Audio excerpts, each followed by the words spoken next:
Hey everybody, welcome to another episode of The Legends of Zegan. Thanks so much for tuning in. I am here with my good friend Art MacFarland, and you guys are in for a treat on this episode. Art has some incredible stories to tell us today.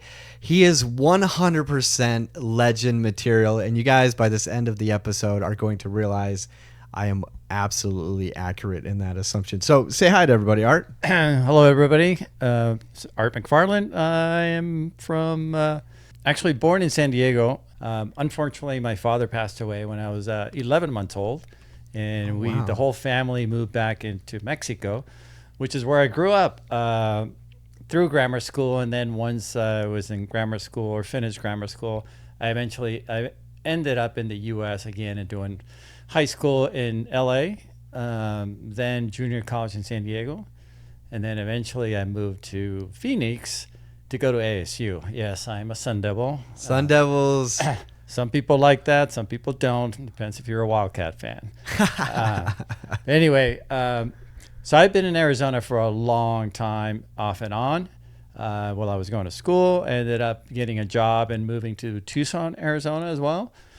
I did spend one winter in Chicago, and which was one too many. Then I had the opportunity to come back to Phoenix, and now I'm back in Phoenix, and I've been here with my wife for 27 years. So it's been a while. Dang, I like that. Good intro, man. That's excellent. That was perfect. That's the quintessential Art MacFarland elevator pitch. Well done. Very well done. And you, in that short amount of time, that was like a minute and a half, you gave us a lot to dive into. And I'm really excited about this because you have a really unique background, because your last name is MacFarland, I presume Irish or Scottish or something like that. But you're part Mexican almost, because you spent so much time in Mexico. Yeah, so interesting story. The MacFarlands, every MacFarland in Mexico is a relative of mine. We are the only MacFarlands in Mexico. Shocker. And kind of how that happened was my grandfather, who was born in Denver, Colorado, was working in Mexico through the oil fields and the banking industry. And he was down there doing the Mexican Revolution, which was when Americans were not liked very much in Mexico. Sure. So he ended up marrying my grandmother, who is from Puebla in Mexico. Okay. And they had a total of 10 children. Wow. And my father was the second youngest.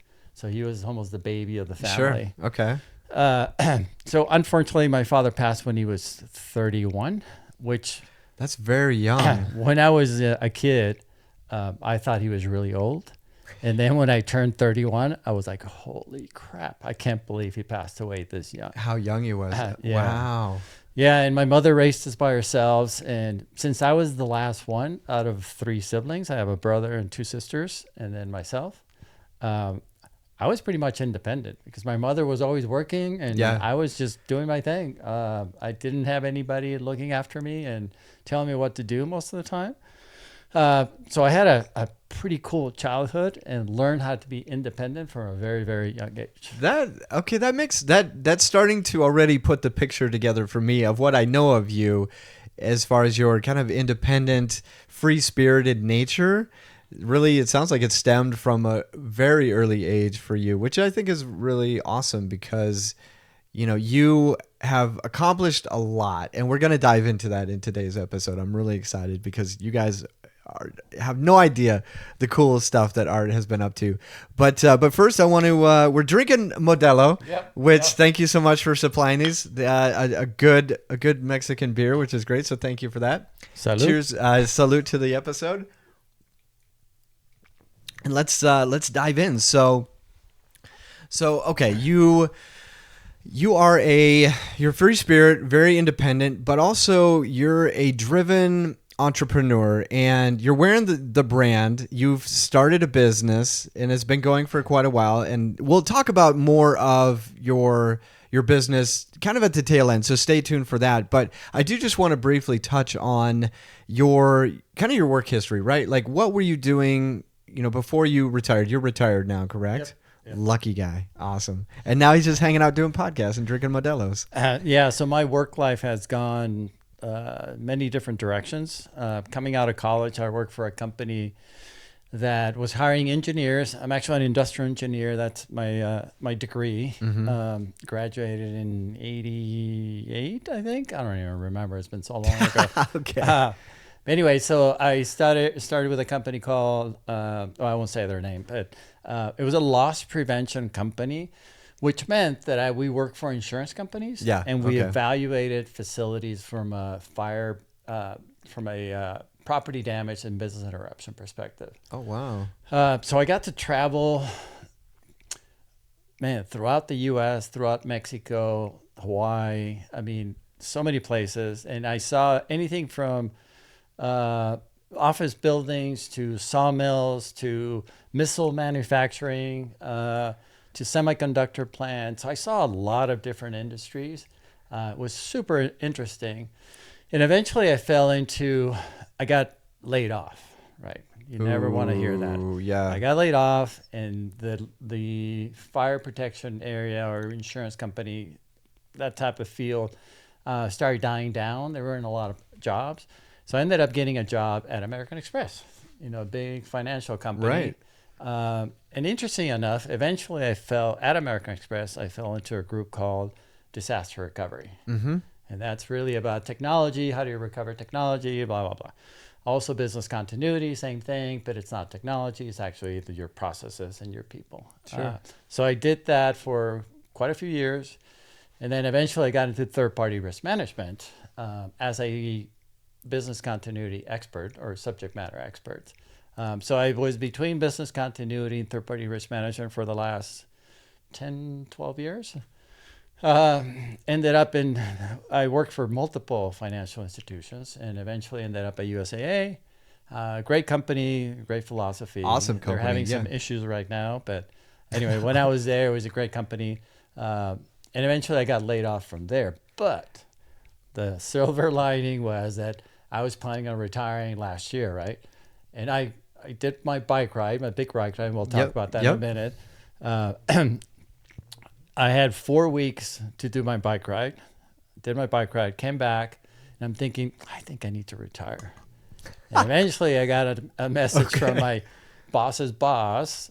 They set up a 15-minute call, and I'm like, I think I might be getting laid off. You already knew. They put it on your calendar, and you knew. And I'm like, yes. Because what happens when you get laid off? You get the package? You get the severance back. Yeah. So I ended up retiring or quitting with a bonus. And that's the way I look at it. Perfect. So I ended up, from March on, they told me in March I had 2 months to find a job, which I didn't look for. And then I had a 6-month severance package, which was ideal for me. So anyway, that's my professional life. That's wildly interesting. So I want to touch on that quickly because, a lot of people have gone through layoffs and a lot of people are going through layoffs right now, and the economy's troublesome. Not going to get into that. Try not to talk politics on my podcast, but it seems like you have such a great mindset about it. Like, you know what, I'm just going to strive forward and find the next thing. At the time though, when you were being laid off, now people who are getting laid off now aren't looking towards retirement. They're trying to find their next job. So what advice could you give people who have gotten laid off and are feeling some type of way about it? What would you say to them? How did you get through it? Well, the first time I was pretty young when I got laid off. I was probably in my late 30s. And that kind of hurt because I was not expecting it. It was your first time? It was the first time. Okay. I've only been laid off twice, so but yeah, it's a good record. That was the first time. Okay. But the one thing I would say, first of all, is never listen to rumors, because I've had people say to me at work saying, oh, they're going to liquidate our group. They're going to lay off everybody. And I've seen people who changed jobs. And I have one person in particular who changed jobs. And then the group that she moved on got laid off. And our group was then not impacted. So it was kind of like, whoops. Bad move. Yeah. So she came crying back to our leader and trying to get her old job back. So anyway, don't listen to rumors. You never know what's going to happen until the end. Other than that, time fixes everything. It'll hurt when it happens. When you get laid off, it definitely hurts. It feels like you're not important enough, you're not worthy enough. But that's definitely not true. We all have value. We all can provide. We all can help out at work. So I wouldn't worry about it. Take your time, find the right job, and then move on. But yeah, it's hard not to let it hurt you. But time heals all wounds. I like that. That's good. No, that's really sage, because it's true, right? Time heals all wounds, whether it's losing a job, going through a breakup, losing a family member or a friend or something like that. Time will heal those wounds, and you have to just trudge on and try to stay motivated and be. You have no choice. Otherwise you're the only one that loses. Yeah. So. That's great. Okay, perfect. Excellent. A little nugget of wisdom from the man, the myth, the legend, Art MacFarland. So you're retired now, and you have a passion for cycling, more so mountain bike riding, correct? So talk me through how you got into it, because I definitely think there's a lot of people out there who have that passion. I personally love the idea. I've never actually done it, but I want to know what got you into it. What do you love about it? So I've always been athletic. I've always played sports. I played soccer from the first time I kicked the ball, 5 years old, until I was probably 35, 36 years old. Okay. Played semi-pro level here in Arizona. Of course you did. I played tennis. Tennis was my second big sport. I played it from like 10 years old until, again, mid-30s. Okay. I was actually, my claim to fame was I was actually in the number 1 rated doubles team in Arizona this was back, 30, 40 years ago. Man, it doesn't matter. Yeah. It was a point in time in history. Number 1. Yeah. Yeah. So I was pretty proud of that. But I would be too. I've always been competitive. I like pushing myself. Yeah. That's probably the biggest thing about me is I just push myself through limits, to push the limits. Can I do this? So anyway, playing soccer and tennis, I blew both my ACLs. So I got one fixed back in the day, 1995 maybe. Okay. That was my first knee. Tore my second one, and I didn't get it fixed because the rehab was so long. It was like 6 months, 8 months. Right. And I said, I'm not going to fix it. I'm going to quit playing soccer and tennis. I'll pick something else. And at the time, my 2 brother-in-laws and my brother were mountain biking. So I'm like, you know what? I'll just buy a mountain bike. And I bought my first mountain bike, paid, I was living in Tucson, and I paid like $850, and I thought it was a fortune. That's a lot. That is a lot. Even today, Oh, that's nothing compared to. Well, okay, this is true, but just thinking about spending $800 on something that you've never done before, and you're just like, okay, I'm gonna invest this money. Well, the funny part is that I went out on my first ride and went on some single track down in Tucson, and I was walking so much crap. I'm like, I hate this. What did I do? I got to see if I can take it back. Do I still have the receipt? So disappointed. Okay. Because I sucked, right? Yeah. And basically, I just didn't know how to ride. And then I kept riding and went back to the same route, same trail, like 2-3 weeks later, and rode almost everything. It was like, okay, this is not so bad. It was that Art MacFarland determination to not give up. Well, it's a fun sport. It's Sure. a fun sport, and it's a hard sport. Absolutely. So that kind of push, and to get back to me is I just like to push myself, which kind of comes down you see the jerseys back there. Yes. Those are stage races. I started doing stage races in 2004. So the way this started in 2003, at the end of 2002, I saw a magazine, and on the covers it said, "The toughest race on the planet."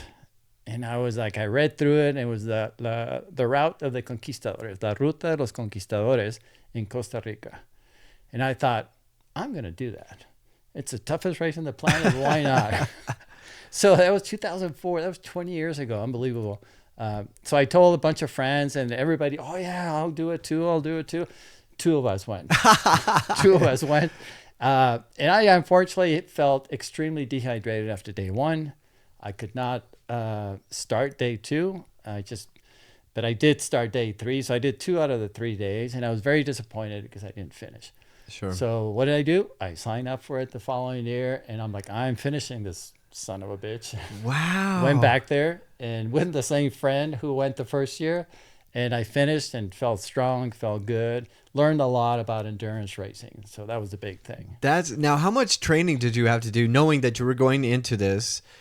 And you said you got dehydrated, right? So was that something that you didn't foresee or just didn't think about it? Like, there's so many elements to doing this race. You have to think of everything and do everything. But what happened? Well, I was a rookie at endurance racing at the point. Okay. First big race. So I just didn't drink enough. I mean, if you thinking about the humidity in Costa Rica, I mean, I would basically go like this and water would come out of my gloves. Wow. I mean, just literally just dripping wet. So I sweated so much. So the following year, I learned my lesson. I showed up like 4 days early. I rode 1 hour the first day, 2 hours the next day, 3 hours one day, and then rested. And then I did the race and had no issues with Oh, perfect. So it was about the preparation. And sure. But also you went into it. Yeah, I commend you for doing it, right? The hardest race on the planet. It is? It used to be. It used to be. Like, now, because now that was the beginning of this phase of stage races, mountain bike stage races throughout the world. They started popping up everywhere. Okay, so they were the kind of original though, or at least one. That was of the one originals. Of the first ones ever created. So, and then after that, the granddaddy of all stage races is called the Cape Epic. This is back when I did it. It was eight days. And you could be riding for 80, 90, 100 miles per day. I think the first year I did it, we covered 600 miles in 8 days on a mountain bike, on dirt, in South Africa. That's insane. Epic, legendary, but also insane. It takes a special person to want to do something like that and challenge yourself to that degree and level. And you're surrounded by other people that are of that same mindset. So that race, they had a capacity at that time of 1,000 racers. Really? And they sold out every year. Wow. Now I think it's more than like 1,200 or maybe even more. Okay. Yeah, it's certainly gained so much popularity now over the last 20 years, right, of popularity. But the fact that you were doing it, 20 years ago and really committed to, and you're still riding to this day, right? Yep. You were just in Bend, I believe, not competing, or did you compete? A little bit of both. Of course you did. Yeah. Never miss an opportunity to jump on a race. I think that's amazing. And that's so cool. And so, yeah, for those of you who are watching, so this says first place. That also says first place, which is why we're talking with Art today, because he's a legend. And so, yeah, I mean, kudos to you. And I think that for anybody who's thinking about getting into it, or those people who, might be considering doing stage races or getting into competition, any advice for them? So there's a lot of advice I can give you, but I'll give you the basics, right? Find a place where you want to go to, especially a country, because they're all mostly international. There's a few here in the U.S., but not a lot of stage races. Okay, interesting. Number 2, make sure your fitness can work for the terrain and the number of days that you're going to be doing. There's stage races that are 3 stages. There's some that are 8, 9 days. So wow, they can get pretty difficult. Look at the profiles. Look at the climbing per day. I mean, we did one in Colombia, and we had one day where we climbed over a volcano, just over 14,000 feet in elevation. 14,000. So that's in one day. Well, that was the height of the mountain that we climbed. We actually climbed like 12,000 feet total for that one day. And that could be the total climbing for an entire 4-day race, let alone for one single day. Yeah, sure. That's wild. Okay, so preparation. Now, when you're talking about stages, for those of you who don't know, I don't know, but basically a stage race would be a stage is a day, correct? Yeah, so stage races are multiple days, and you have a start point and a finish point. Sometimes it's a loop, sometimes it's a point-to-point. Just depends on the race. Yeah. Okay. It can be, some are short, some are long, some are technical, some are not technical. Again, there's a little bit of everything. Every race is difficult if you push yourself hard enough. Yeah. I don't care what the terrain is and the number of feet you climb or how the distance, because the shorter the distance, the faster you're going to go or try to go. Sure. So they're all painful. Yes. And would you recommend going with other people? Because it's individual, right? Or are you actually racing in teams? Actually, a lot of the ones I've done are a two-person team. Yes. Okay. And I've done a bunch of solo as well. I highly recommend a two-person team because you're sharing the experience throughout, right? Then if you don't feel good, he has to wait for you. Okay. If he doesn't feel right, you have to wait for him. And it takes a special kind of person that you can do that with. Right. You can't just pick anybody out of the blue.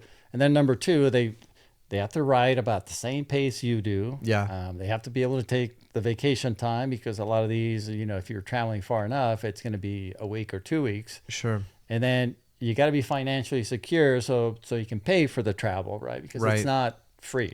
Yeah. Oh, yeah. Absolutely. Unless you're a professional, which I'm and not. You're getting sponsored, and Yeah. yes, yeah. Yeah. Okay. All right. That's very cool. I don't think I'll ever get. Maybe, I don't know. I'll never say never, but I don't know if I'll ever get to that level. But I find it fascinating because there's so many different sports out there, but this one definitely seems very arduous, challenging, but also dangerous. And I do want to ask you if you've ever fallen, if you've ever gotten injured, because you also talked about your ACLs, and I want to talk about that briefly from a bike riding perspective. But have you ever fallen? Have you ever gotten injured while riding? Have I fallen? Fear. Many times. Okay. Broken bones. I have a broken collarbone, which is kind of the signature of a cyclist. If you haven't broken a collarbone, that means you haven't been riding long enough.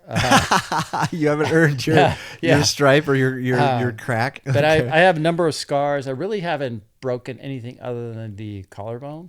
But I've had quite a few scars. I have bone spurs on one of my elbows. I've had surgeries on both my shoulders. Wow. Mostly muscle stuff or ligament stuff. Okay. I've had 5 knee operations total because of falling and because of playing and just because I'm active, pretty much. So battle scars. Yeah. In fact, when I was back in the day, probably when my nephews were young, instead of having a map of the world and putting tags on every country that I visited, I had a skeleton. I had putting tags. Everything had been injured. And my nephews were very impressed by how many tags. That is badass. I like that. That's very cool. Oh man. Okay. And then as far as having all these knee surgeries, because I feel like when I ride a bike, my knees definitely take a toll. Has that impacted your riding or your cycling? Does it negative impact? No, in fact, it's the opposite. So cycling actually strengthens the muscles all around your knee. So it's actually better for the knee it's protecting, to ride. Yeah, to ride. It's protecting your knee. Now running is a different story because that is very weight bearing, so that could hurt your knees. But cycling, it's not weight bearing. That makes sense. I didn't know it's that. Much better. Now people say it's like, well, what about your prostate and all this? I'm like, okay. I have never heard no issues of cyclists actually getting prostate cancer because of riding. Interesting. I wouldn't have considered that. Maybe hemorrhoids or something, but it's not, because you sit on your sit bones. Yes. And if you have the right seat, it'll fit perfectly with your bottom. It does take, especially riding long distance, it does take time to get used to it and build some calluses and that kind of thing, which is not a pretty picture. But, everybody's visualizing ass calluses right now. But interesting. Okay, and do they? I know in cycling they call it a saddle. Is it the same as a bike seat, a saddle in mountain biking as well? Is it a universal it's pretty term? much the same. Yeah. Okay. Anything that's bike related is a saddle. I'm just throwing out terms like I know what I'm talking about, but I do want to really get people into this amazing story and why we're doing this podcast. I mean, you have so many great stories, but this one really stood out to me, and that is your bike packing trip, which is so cool. So I don't want to steal any thunder. I don't want to intro it. I just want you to talk about it. So tell us about the bike packing trip. So it happened 2021. I decided to do a bikepacking trip through the Baja Divide. And I'm from Baja, so I feel at home in Baja. And in 2017, a couple went down there and they developed this route called the Baja Divide. And it's a just under 1,700 mile route that starts at the border. How long? 1,700 miles. 1,700 miles. Yeah. I just want people to soak that in for a minute as he continues the story. Anyway, so when in 2021, I decided I want to do this. I just hit my 60th birthday, so I'm getting up there in age, and I'm like, what can I do to push myself past my comfort zone? And I had never done a bikepacking trip. I mean, I've done like multiple stage races throughout the world, but never a bikepacking trip.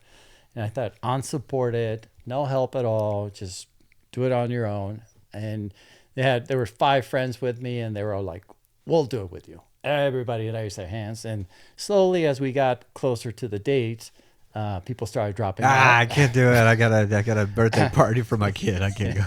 So eventually it was 3 of us. Okay. And just so you know, the route starts at the border, the U.S. Baja California border. And then it goes all the way to La Paz. And then La Paz, there's a loop that's called the Cape Loop. It's probably about 400 miles. And I skipped the Cape Loop because I only had 4 weeks to do it.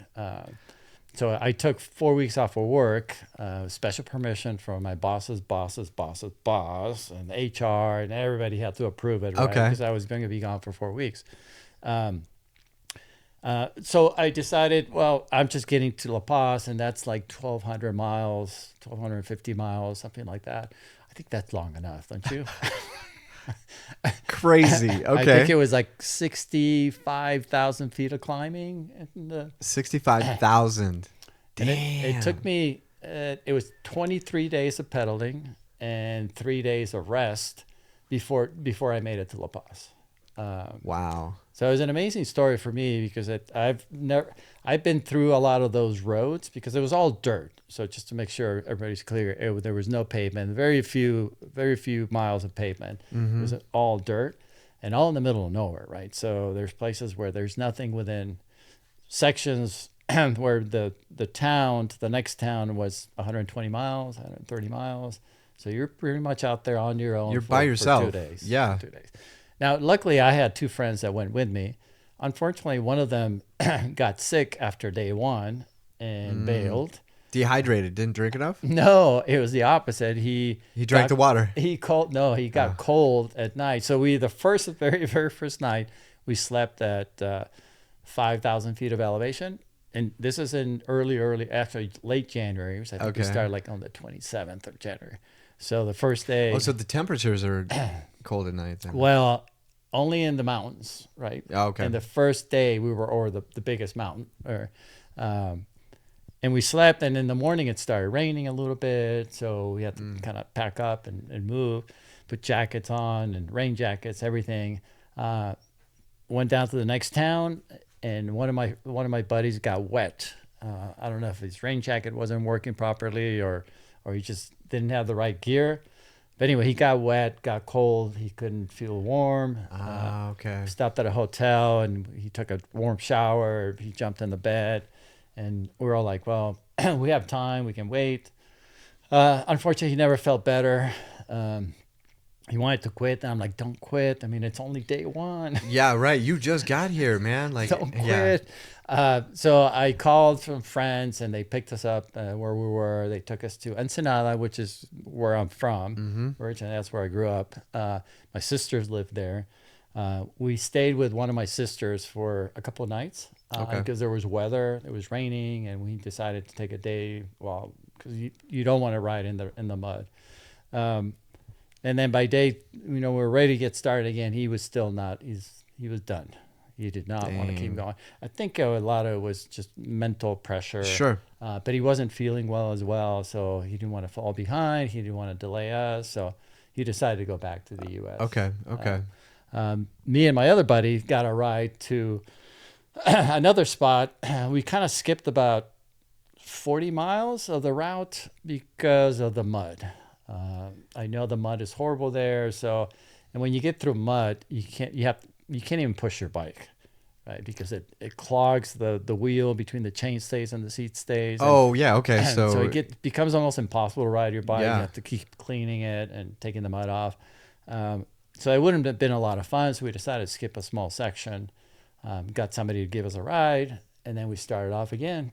And then it was 4 days of beautiful So you had good weather the rest of the time. Most of the time, yeah. I think it's sprinkled one day of all the days, but other than that, that was it. Okay. It was amazing. That's and also just to remind everybody that it was a 60th. You were 60 or 61. I think I was 61 by then. Wow. Yeah. Okay, shout out to you, and then everybody else who's 61 is on notice because these are the kinds of things that I want to be doing. Now, I don't know if I'll be doing that, but I definitely want to try to do something that challenging for myself, and you, that's incredible. Well, if I could say something, is to me, cycling or exercise is the fountain of youth. Yes, because it makes you stay away from the beer a little more. You know, you don't drink as many beers. You just want to get up early and go for a ride, or go play or whatever. It also helps you eat a little bit healthier because, you know, the better you eat, the more energy you have. It makes you go to sleep a little bit better because you're a little more tired. So it just overall, I think from a health perspective, helps you a lot. Sure. And yeah, just continuing to stay active, right? Like you said, is very important. Excuse me. And you also are somebody who, again, is just motivated, driven, wants to challenge yourself, you know, well into, you know, your life, right? Like you're not done. You're retired and you're still going after and pursuing things. But I do want to kind of track back to this Baja trip because it's so incredible, and I do have some questions about the logistics of it, right? And so, you know, when you're doing this, you're just taking a backpack, or you know, do you have a little trailer behind you? No. So interesting enough, now the bikes are have frame bags. So there's a bag that goes in the frame, in the triangle. You can have a seat bag that's pretty big. It can expand or contract depending on how much stuff you get in there. Okay. There's like, not panniers, but there's systems so you can put on the sides where you can put another bag. Okay. So we're carrying, typically, I had some clothes, like a couple of a pair of shorts, flip-flops, a couple extra T-shirts. Okay. And then you have one with your tent.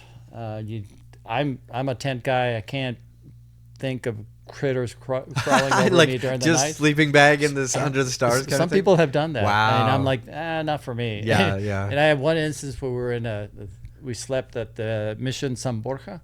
Anyway, they gave us a little area where you could sleep, and they had a little roof and some walls, but they had no windows, right? Open areas, but no physical glass. Yeah. No door. Anyway, I'm brushing my teeth, and I look up by the door, and there's a spider crawling, and I'm like, all right, I'm definitely closing the zipper of my tent tonight. So it kind of freaks me out to think of critters crawling over me during the night. While you're sleeping, and what I think there, and I don't know if this has been debunked, but I think I've heard you swallow like 7 spiders in your lifetime. I don't know if it's true. After this, I'm gonna go Google it, but yes, not interested in having anything crawl over me, and I would agree, especially when you're trying to focus and get as much sleep and rest as you possibly can, because you're requiring a lot of energy to do this on a daily basis. Well, and the funny thing is, like, when you have nothing to do and you have no cell saying no and nothing, you pretty much go to bed when it gets dark. Interesting. There's nothing you can do. There's nothing to do.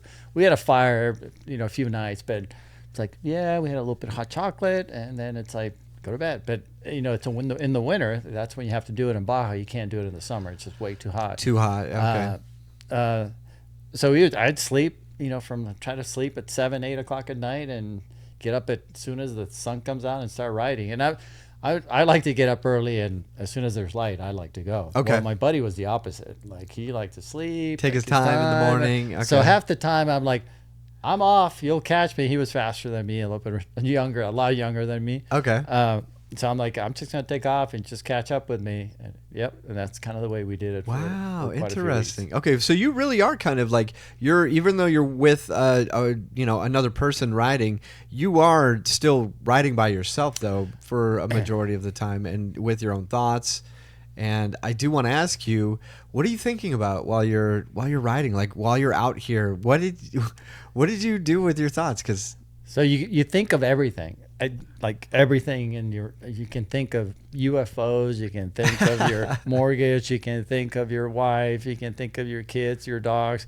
You think of everything because there's so many hours to kill. yeah. I mean, I didn't even have music with me, so because it's just more stuff I had to carry. So I just had my phone.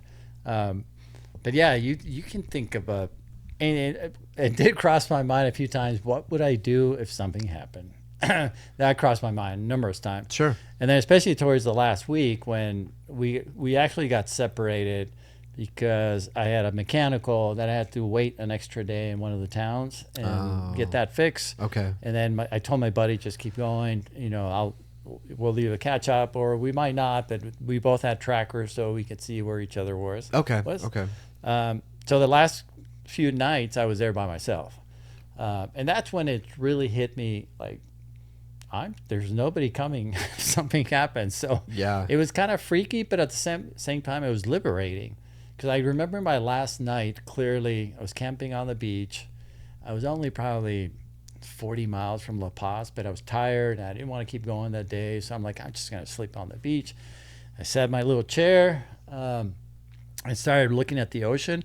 And all of a sudden, I see hundreds of dolphins. They're playing or eating. I don't know what they're doing, but just Wow. And I looked at the dolphins and watched them for probably an hour and a half, 2 hours until it was time to go to bed. That's And incredible. it was such a cool experience. I mean, there's no words to describe that feeling. Something you will never forget No. for sure, right? I mean, Yeah. nobody is going to see that very often in their Well, I lifetime. took pictures, but I'm looking at the picture. I'm like, That's not what I saw. No. Yeah, sure. No. It was an amazing trip. And the other big thing about my trip is like the experience of stopping at some small ranches with families, some humble people. I stopped at one place and I asked, do you guys have food or something to drink?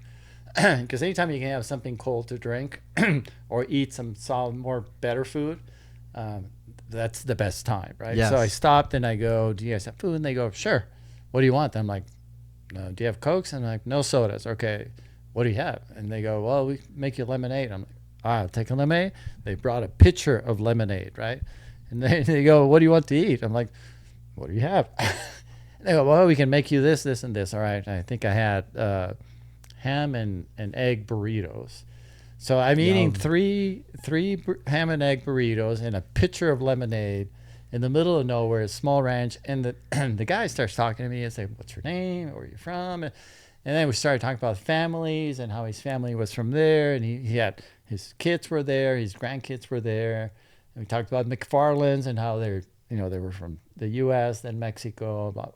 So anyway, such a cool experience, conversation with this old guy. I tell old guy, he's probably, a couple of years older than me, but That's funny. Yeah, sure. That you're just like, okay. but he was the grandfather and the nicest people ever. I know people are afraid to go to Mexico, but man, I've never encountered anything, the feeling of danger, except when you're in the big cities. But throughout Baja, Yeah, sure. everybody's just trying to help you. Just very friendly and they're looking out for each other, their neighbors. It's that almost like old school mentality. And they'll help any stranger. I mean, we had an incident, not to divert, but we did a Raptor run with some friends and they broke down and we didn't have the right tools or the right parts to fix it right there. So we were trying to get the trailer. So they stayed with the car. All of a sudden, and these are two guys from Missouri that don't speak a word of Spanish. There's another truck that goes by with two Mexicans who don't speak a word of English. And how they did it, I don't know. But between the four of them, they fixed the truck and got it out to the highway. And they were just thankful to be able to help. Incredible. They got offered money. And they're like, no money necessary. Really? We're just trying to help you.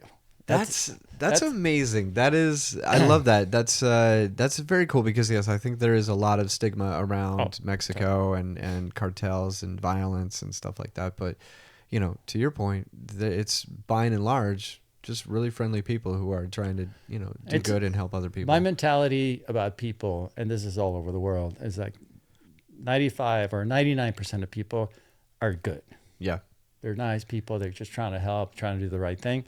It's that 1% or 3 or 2, 3 or 4 or 5%, whatever you want to call it, that are the a-holes that cause the damage and hurt others. But I think most people are just trying to do good. That's very cool. I love that this family in particular was just so accommodating to you. This random guy just riding his bike down, like they didn't have to, right? And especially, I would imagine, right? Like income is not very easy to come by there. I mean, maybe, but I just the fact that they were welcoming and open to giving you their food and their their lemonade, right? Like so cool. There's people who live along the route that they specifically their cyclists welcome. They'll put signs on their outside their homes. How rad! Some people will even rent you a room for $1. Okay, whatever, $2 maybe. Wow. I've seen some people complain that they're getting charged for sleeping at somewhere $5, and they're like, "Why?" You're like, "Bro, it's $5, man." And they're like, "Well, it's more than all the other places," but at the same time, like, "Well, really? You can't afford $5?" I'm like, anyway. Yeah, sure. I mean, I'm happy to give them a little extra money, a little extra whatever I have. So, and because they deserve it because of how generous they are. Totally. Right? Yeah. Totally. So I think that's very cool. I did want to ask you about food when you're on this bikepacking trip, and I'm imagining you're probably not carrying a ton of food with you. So how are you sustaining yourself, burning all this energy? How are you compensating for all that? So I don't want to make it sound like we were out in the wild for 3 weeks. We actually stayed in hotels quite a few nights or hostels, whatever we could find. We actually stayed in the courtyard of a hotel one time because they didn't have any rooms. But they let you stay in the courtyard. Yeah, there you go. You got a tent? You can pop exactly. up right here? Okay. So anytime we find a restaurant, we would always take burritos to go. Whether it's egg burritos or machaca burritos or whatever. That's smart. We would take 3 to go, and that was good enough for a meal, right? Yep. So whether it was breakfast or dinner or whatever, we would always get food to go. And then ate a bunch of crap. Candy. They had these like gummy bears that I can't remember what they were called in Spanish, but they were like cucumber flavor with a little spiciness, and some were chili covered, and I love all like Mexican candy. So cookies and sodas. I mean, we did take one of the big things was taking a package of flour tortillas, and then you take some beans, and they come in these bags, and you can just squeeze them out. Oh, nice. Okay, not a can, but in a bag. In a bag. So they're cold, and then I carried an avocado every once in a while, but it became demolished when it was inside my bag. Oh, so, yeah, sure. But it, you could salvage like most of it or half of it or whatever. So it was beans with avocado and tortillas. And again, any taco stand, any store, we wouldn't pass up and try to buy whatever we could. Sure, just to kind of sustain you to the next stop type of thing. Yeah, and water was probably the biggest thing. Yes. Because you need to carry, there's a couple of sections that are like 120 miles with no place to refill with water. So I was able to carry, 4, 7, almost 2 gallons of water. Oh, wow. So like 8, 9 liters I could take with me. Okay. But if you can imagine, that's a lot of weight. That's like 20 some pounds. That's what I'm thinking. Is like, holy smokes. So you don't want to carry too much, but you don't want to run out. Yes. So it's a fine line. That's where the logistics come out. I had a spreadsheet that had, here's distance to this point, we can refuel here. And then, but they were, like I said, there was a couple that were like 120 miles apart. And I was like, those are the hard ones. Those are the ones you need to because that could be make 3 days of riding. Yeah. Like 2 nights. Wow, that's crazy. Thankfully, you find people that want to help you. One of those sections, we were just setting up our camp just to sleep. And a car went by and then they stopped. And my buddy was like, oh, what do they want? and they were like, "You guys need any water?" Oh, They were very just offering cool. us water. And anytime they offer you water, you take a little bit. I would fill up at least 18 ounces or something like Sure, that. just to have it Just there. to have Yeah. extra. I'd Yep. rather have extra with extra weight Yes, than not have it than and not need have it. it. Yeah. And another really cool experience that I had, I stopped. This is when I was by myself. I stopped at this little town just to buy a Coke, because a cold drink is awesome. That's one of the things. So any chance I got to get something cold, I would take it. But anyway, I take off from this little town. They had some sort of ceremony there. And all of a sudden, this guy on a horse leaves about the same time. So he's riding with me, like next door. We just start talking. And he's Really? like, yeah, just chatting. So how far are you going? And he goes, yeah. So do you sleep right in the middle of the desert? I'm like, yeah.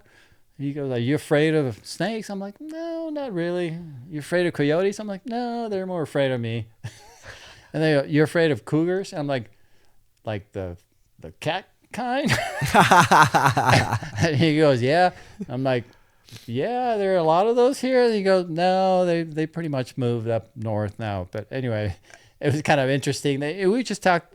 I was going downhill and I would go faster, but he would catch up on the uphills. And we talked probably for 20 minutes until he had to go to this ranch, and I just kept going. Just a random dude on a But horse. super friendly and nice, and just it was cool to have company. That's fast. Yeah, absolutely right. Yeah, you're out there by yourself, and so being able to just chat with another human being is probably good for the soul. Oh. Just it gets you motivated to keep going. And gives you that energy to keep moving on. And Yeah, I love that. That was probably my favorite part, is interacting with the locals. Yeah. One-to-one like that. And like I said, you get to their homes and they're like, you need food? We can make you food. And yeah, they charge you a little bit of money, but it's a third or a fourth of what it would cost at a restaurant. Right, yeah. And probably like 100th of what it would cost in a restaurant in the U.S. Yes, yeah, and you're, I don't know, it's cool. It's cyclical, right? Like you're helping, their families, and you're getting something. Like it benefits everybody, and that's so cool though that they're Well, so more than open. anything, you're building relationships. So if you ever go back, and you can just say, "Hey, remember me? I was here," and then you can leave them some toys. You can give them coloring books or for their kids, things like that. And people over there appreciate that. Sure. Being a little bit generous. It's and it makes you feel good. Yeah. Like you're not that special, right? And you have a better life than most of those people, and it's like helping them is really, I don't know, eye-opening for me. That's very cool. Yeah, one of the many, I think, elements of being able to do a trip like that, only because you're getting so much out of it for yourself, right? But also the opportunity to be able to give back to other people as well, totally, which I think yeah. is fantastic. So incredible. I mean, are you going to do it again? Do you think you would do it again? So that was one of the questions somebody asked me, like the week after I got back. And the week after I got, I'm like, no, I'm never doing this again. The main thing really was because being far away from my family, my wife especially. 4 weeks is a long time. Yep. It was a long time. And I'll tell you this, and because I've told everybody, but when I made it to La Paz, I stopped at a restaurant before I looked for a hotel or anything like that. They got a dozen clams, raw clams, which is one of my favorite meals. Okay. And I called my wife. And then the feeling of finishing that whole route hit me, and I could not talk. I was just crying like a baby. Wow. I'll call you back. That's amazing. I think that's very cool, because I wanted to ask you about the emotional aspect of this, and it didn't really hit you until the end when you had finished. And was it a sense of accomplishment? Was it the sense that you just talked to your wife Wendy and had missed her so much? Like, what was it for you that was it's just everything? I think it was everything. It's like I burst. Basically, that's the way I could put it. It's like everything came out, and I'm like, I just can't talk about it. I was so proud of myself. And I couldn't talk to my wife, so I had to call her back like 15 minutes I got to later. gather myself here and finish these clams. I could not talk.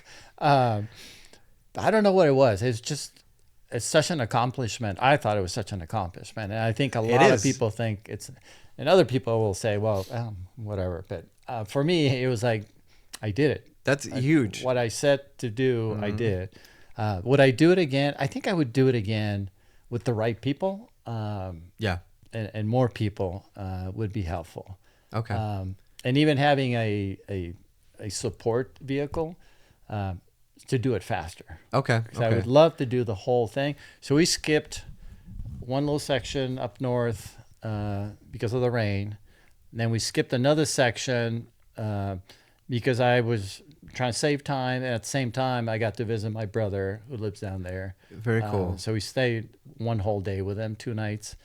And that was it. Those are the 2 areas that we skipped. So we probably shortened the ride a little bit, maybe by 100 miles. And then we didn't do the Cape Loop. Right. But again, it was still over 1,200 miles. Yeah. I mean, it's still incredible, the entire journey. I lastly want to ask you, and I don't want to end it on a negative note, but I do want to know, like, is there anything that you feel negatively about it, or something that you would change about it? And it sounds like, I'm just going to lead this a little bit. You don't have to answer it in what I'm assuming here, but it seems to me like the isolation might have been the hardest part, because you said I would rather do it with more people. But what was the hardest part? Well, I think I don't think that was the hard part. I think now that I've done it once, I'd love to do it again, but I want to laugh more during the trip, because that's the trip of a lifetime. And if you're laughing, it makes it go a lot faster. Okay. Whereas you're in pain and suffering all the time, right? But laughter just cures everything. It does. So that's the only reason I would like to go with other people, because I think I would laugh more. And the person that I was with was not as funny as animated, I guess. Sure. And I can be grumpy as well. And being with somebody for that long, for 3 weeks, it can make you grumpy. Even with my wife, right? It's like, but even somebody you don't know very well, you can kind of say, this is not working. Sure. Well, and you get need a break. You get to see every single facet of them, right? Their entire personality spectrum, and Yeah. I can get that. Okay, Yeah. so Yeah. laugh more and bring more funny people with you. Yeah, I mean, 2 people or 3. But people that you really get along to, they've been known for many, many years, and you've done things that you can travel with, that kind of thing. So there's not a lot of people that I would do it with. Got it. But there are a few that I think I would. I think if our buddy who got sick at the start would have been for the entire trip, I think it would have been That would have changed the dynamic enjoyable. of it. Okay. Yeah, it changes the dynamic of the people with you, and I think that would have been a lot more enjoyable. Sure. Okay, very cool. No, I was curious about that, because it seems like it was such an epic trip, and so many high points, right? And I'm sure so many low points, but not as many as the high points. But just curious, kind of what those main low points would have been like. And it sounds like it was. There were some, definitely. There was days when I was like, "Why am I doing this? I'm quitting." Interesting. And I think most of the time were the terrain, because the terrain can be brutal in some places. Sure. Especially pushing the bike is probably the worst thing, because it's not like a regular mountain bike, because it weighs probably 70, 80, 90 pounds, depending how much water and food you have. And then pushing the bike uphill or Going through uphill. Sand or through rocks and stuff like that can be demoralizing. Yeah. And you just make Like, it why am I doing this? Oh, Why totally. am I here right now? So- Yeah, when it's hard, you're always questioning why there you're was in it. 2 days definitely that I thought, okay, yeah, I don't know why am I, what an idiot. Oh, Like, I don't want to do this.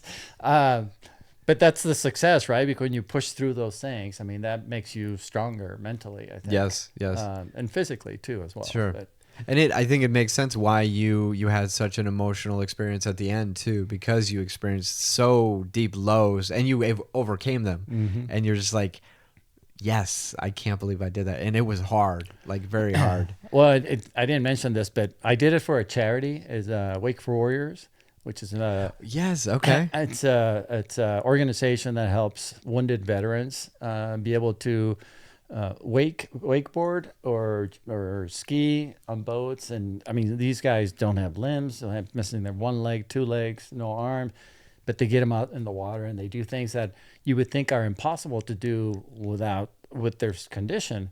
So I thought that was really a cool organization, and I thought, and working for USAA, a military company, it's like I thought this is a great match. Yes. So I was trying to raise money for them. So in the back of my mind, I I got to keep going. I got to keep going. I got to do this for Because you also had a charity. cause, right? Yeah, it's Yeah. something very tangible behind it as Yeah. well. Not for your own edification, but for other people, because you're raising money and you're Oh, doing and I was this. getting compliments on social media while I was doing this, Very especially cool. from wounded veterans saying, "Oh, thank you, blah blah blah. I You love can that. do this." It just kind of hit me, and I'm like, "Ooh, I'm not sure I deserve this credit, right?" But that's why had to keep going. I had to keep going. That's freaking just incredible, man. Absolutely legendary, and just pound me on that one, man, because that's very few people in life, I feel like, get to challenge themselves and pursue something like that, whether they're scared, they're nervous, they don't have the wherewithal, the financial means, whatever it is, right, that's holding them back. I mean, they're all just sometimes excuses to not do those things. But the fact that you are 60 years old, 61 at the time, 1,200 miles, isolation, all of these things going against you, but yet you still powered through it. And so any advice to anybody who wants to do something like that is any just words of wisdom So I'll tell you cap it up. one thing that I've told a number of people. There's always a reason not to do things. There's a baptism, there's a wedding, there's a pregnancy, there's a deadline. Uh-huh. There's always a reason not to do things. Right. But I think you just have to commit to it and say, I'm going to do this, and just follow through with it. Don't ignore the excuses. You just got to set them aside. Say, that'll be there when I get back. Sure. Work, it'll be there when you get back. Yes. Trust me. Number one. Yeah. But yeah, as long as you have a family that supports you, I think that's another challenge, right? Because it's being away for that long. Mm-hmm. It's not that easy. But, especially my wife supports me 100% with some of these crazy. Yes. Wendy is a legend too, by proxy. Yeah. and just by realistic expectations as well. Yeah, She's also yeah. a legend. Yeah. Yeah. So, Awesome. Okay. Well, as we wrap up, I do want to talk about your business, and it's so cool. You have so many amazing things about you, Art, and one of the coolest things that I've actually gotten to experience myself is going along with you and your group, the Coyote Offroad Adventures team, to do some off-roading and raptor runs. Although it's not just dedicated to raptors, Right. But so cool because you guys are going out there just having a good time, hooning out there with your trucks and your SUVs, off-roading. And so talk to us a little bit about what Coyote Offroad Adventures does and what's behind the name. well, everything that I talked about during my bike packing run, think of that, but doing it at 80 miles an hour instead of 8 miles an hour. Yeah. Quite the difference, because I've been through a lot of those roads on my Raptor, and they seem like a piece of cake. But on the bike, it was brutal. Arduous, yeah. When you Anyway, don't have an engine, yeah. so Coyote Offroad Adventures, I created these because I've been going down to Baja since I got my Raptor, probably in 2010. Mm-hmm. One of the original ones. OG So- Raptor. Yeah. So eventually I used to go with other groups, but I finally decided, you know what, I think I can do it for a little bit less money than what they're charging. Mm-hmm. And I felt really comfortable now in Baja. That was one of the reasons why I did the bike packing trip, is just to meet people along the route, because a lot of those routes we use quite often, they're popular off-roading routes. Okay, yeah, sure. So that's why, again, I thought just meeting people along the route could be helpful if we ever run into an issue. Or I actually found a couple of hidden gems where you can get lunch or dinner or a little hotel room if necessary. So we take people down to Baja for either to Loreto or to La Paz or to Cabo, and try to do it as much off-roading as we can down there. People bring their own vehicles. We just create the logistics. I take care of all the hotels, all the meals, the route, the GPS routes. I do all that for people. We walk them across the border and take them so they can get their tourist visa. Sure. So we kind of holding their hands so they don't feel intimidated by Mexico. And just we try to show them a good time. One of the things that I try to do, being that I have dual citizenship, I'm both Mexican and American, I try to show them some of the true culture of Mexico. So we actually have had, I love that. we've had one little fishing village where I met during my bike ride. I met this one guy who lived right on the route, and he said, "If you want food, and just feel free right here." And I said, "Well, I may bring like 10, 12, 14 people." He's like, "Yeah, come on over next time." So we stopped the next trip. We stopped there. And he goes, "What do you want? What do you have?" And so he made some clam ceviche, which is a rare. Yeah. And awesome. then abalone cocktail. And then he goes, "You want fish?" And I'm like, "Okay." So they went out on their fishing boat, caught a fish, brought it over, and then we sliced it and had some sashimi right there and there on their house. Wow. Little table, pulled out the chairs, napkins, everything. It was just incredible. People were like, This is real. Like, yeah. This is it's a fully cultural experience too. Then for your, for your customers, your clients, the people that you go with as well. Not just, hey, let's go and let's go off road and hoon, but let's also, experience the culture of Mexico, of Baja, and really immerse ourselves in it, which I think is cool. And it's a neat differentiator for you and probably a lot of the other off-roading companies out there. Yeah, we try that. I mean, that's where my expertise, and again, speaking fluent Spanish makes it a lot easier Sure. for me.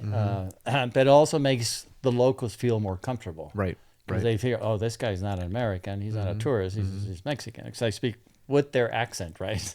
That's true. Yeah, Baja yeah. The specific dialect that they're used to Yes, as well. Yeah. yes. So they're like, oh, he's one of us, kind of. Yeah. Yeah, and I like I said, I met a lot of people in places where we can stop to eat. So now I call them ahead of time. They gave me their either phone number or social media handle, so I can reach out to them and say, hey, we're stopping We're by. coming through. We got this many people, and then they'll prep something for us. Oh, that's so rad. That, to me, that's awesome. That's an awesome experience. Okay, so you're basically a Baja off-roading Sherpa. you're a guide, right? And you're providing all of the necessary elements for somebody to just basically show up with their truck. You've also taken people who don't have vehicles as every well, once right? in a while we'll sell right seats for my vehicle and then my wife's vehicle. Yeah, okay. She gets to drive, so she's happy about that. Awesome, very fun. But we'll take Broncos, we'll take Forerunners, we'll take Tacoma, as long as it's prepped adequately. Sure. Basic requirements are radio, extra spare, a jack, off-road jack, some protection, some lighting, not much. So there's not a lot of requirements. The radio is probably the biggest one. Okay, okay. And all of those requirements and stuff are on the website? Yeah. Okay. Coyote Offroad Adventures.net. You can find a lot of the information about what we provide and the kind of the logistics that we take care of. Perfect. Okay. Coyote Offroad Adventures.net. Check it out. I haven't gone to Baja with you guys yet. That is on my to-do list. I have a couple of friends. That's how I met you, was through a mutual friend who has a Raptor, and I was passionate about filming, and so I said, hey, can I join you guys and just shoot some video? And I had such a blast. We'd go, stop, jump out, set up cameras. Everybody's flying through. It was fun. It was a blast. Yeah, I'm hoping that our buddy joins us in February because we're doing a trip to La Paz, and then on the way back we'll hit a whale watching tour, which is, if you've never seen the whales up close, it's an awesome experience. Like it's almost life-changing, I'm sure. Yeah, I mean, you're basically touching them. I mean, these things are humongous, how big they are. That's First time I amazing. saw one, I saw one come, the hump basically come over the water, and I'm like, man, that's huge. That was the baby, that was the calf. And then here comes mama, and I'm like, oh my, it's the size of a semi. I mean, it's just so impressive. That's very cool. And Baja is beautiful, amazing, amazing views, obviously, right? You get to see the whales. Do you run across wildlife as well? Like, I mean, do you see? Not much. I've seen some coyotes, and that's pretty much it. Okay. I've never seen any snakes. I've never seen anything. No, like 300-year-old tortoises or anything trying to cross the road? Not that I can think of. Not that I haven't seen. There are other things to see. They're like cave paintings that are probably 500, 600, 700 years old. That we stop and see. Okay. That's really cool because they all have 6 fingers. And you're like, why would they paint them with 6 fingers? That's really weird. But you see drawings of deer and fish and stuff that just stuff. Cave paintings, yeah, sure. It's really cool, early actually. ancestors, Yeah. and getting kind of to experience some of that history as well. So, I was going to say the beaches in Baja. I mean, have you seen Baja? How much coastline? Yes, it has? it's like all coastline, man. It's awesome. Some of the beaches we stop at some beaches and they're like virgin beaches. I mean, you can see nobody stepped on them. There was no tire marks. There's nothing there. I mean, just in the middle of nowhere. And there are sections where you guys will actually drive on the beach, right? Yeah, there's depending on the tide, of course. Yeah. If it's safe to do so, I try to find at least 1 or 2 spots where we can drive on the beach, because it's a total experience for anybody. Yes, right? It's like yes. When you just hit the accelerator and ask your buddy. Yes, yeah, oh yeah. He's told me many stories about how awesome it is, and yeah, you have to go fast, otherwise you could potentially get stuck. Tide comes in, and there goes your truck. Momentum is your friend. Yes. Yeah. And so, how can we find you on social medias? So we have a page on Facebook and Instagram. Both are Coyote Offroad Adventures. Okay. So you can find him either place. Perfect. We'll post some stuff there. I'm not very good at social media. I'm trying to get better. But You're great. I've seen a lot of the videos and photos. No, it's fine. It's the detriment of any business owner is trying to keep up with social. But you do a great job. The photos and videos that are on their pages right now, awesome, and certainly something that I think you guys should check out after you watch this podcast. But yeah, thanks, Art, so much for the time, man. Awesome. Really looking forward to. I think we'll do this again, and I'm sure you'll have more epic stories to talk about. But thank you again for the time. You are 100% legend status, so welcome to the Legends of Ziegen Club. And again, thanks for the time. I'm honored to be on the list. Awesome. All right. Well, thanks everybody. Again.